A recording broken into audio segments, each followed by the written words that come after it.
19 ವರ್ಷದ ಭಾರತದ ಚೆಸ್ ಆಟಗಾರ ಗುಕೇಶ್ ಇವತ್ತು ಇಡೀ ವಿಶ್ವ ಭಾರತದತ್ತ ಅಚ್ಚರಿಯಿಂದ ತಿರುಗಿ ನೋಡುವಂತೆ ಮಾಡಿದ್ದಾರೆ. ವಿಶ್ವದ ನಂಬರ್ 1 ಆಟಗಾರನಿಗೆ ಇವತ್ತು ಭಾರತದ ಗುಕೇಶ್ ಅವರು ನೀರು ಕುಡಿಸಿದ್ದಾರೆ.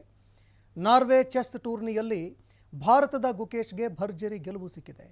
ವಿಶ್ವದ ನಂಬರ್ 1 ಆಟಗಾರ ಮ್ಯಾಗ್ನಸ್ ಕಾರ್ಲ್ಸನ್ ಅವರನ್ನು ಗುಕೇಶ್ ಅವರು ಮಣಿಸಿದ್ದಾರೆ.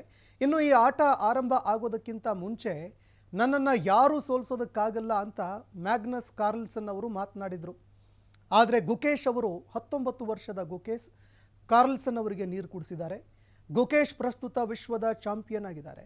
ವಿಶ್ವದ ನಂಬರ್ 5ನೇ ಆಟಗಾರ ಗುಕೇಶ್ ಎದುರು ಸೋತು ಕಾರ್ಲ್ಸನ್ ಅವರು ತಾಳ್ಮೆಯನ್ನೇ ಕಳೆದುಕೊಂಡರು. ಚೆಸ್ ಬೋರ್ಡ್ಗೆ ಬಲವಾಗಿ ಗುದ್ದಿ ಹತಾಶೆಯನ್ನು ಹೊರಹಾಕಿದ್ರು. ಅದಾದ ನಂತರ ಕ್ಷಮೆ ಕೇಳಿ ಗುಕೇಶ್ಗೆ ಅಭಿನಂದಿಸಿ ಅಲ್ಲಿಂದ ಕಾರ್ಲ್ಸನ್ ತೆರಳಿದ್ರು. ನನ್ನನ್ನು ಯಾರೂ ಸೋಲಿಸೋದಕ್ಕೆ ಸಾಧ್ಯ ಇಲ್ಲ ಅಂತ ಕಾರ್ಲ್ಸನ್ ಅವರು ಈ ಪಂದ್ಯಕ್ಕೂ ಮುಂಚೆ ಹೇಳಿದ್ರು.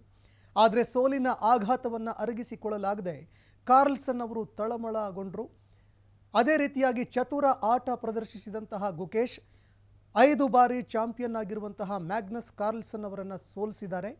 ಇನ್ನು ಕಾರ್ಲ್ಸನ್ ಅವರು ಈ ಪಂದ್ಯದಲ್ಲಿ ಸೋತ ಬಳಿಕ ನಾನು ಇದನ್ನು ಎಣಿಸಿರಲಿಲ್ಲ, ಈ ರೀತಿ ಆಗುತ್ತೆ ಅಂತ ನಾನು ಎಣಿಸಿರಲಿಲ್ಲ, ಇದು ಮ್ಯಾಜಿಕ್ ರೀತಿಯಲ್ಲಿ ಇತ್ತು, ಮ್ಯಾಜಿಕ್ ರೀತಿಯಲ್ಲಿ ಅವರು ಆಡಿದ್ರು ಅಂತ ಕಾರ್ಲ್ಸನ್ ಅವರು ಮಾತನಾಡಿದ್ದಾರೆ.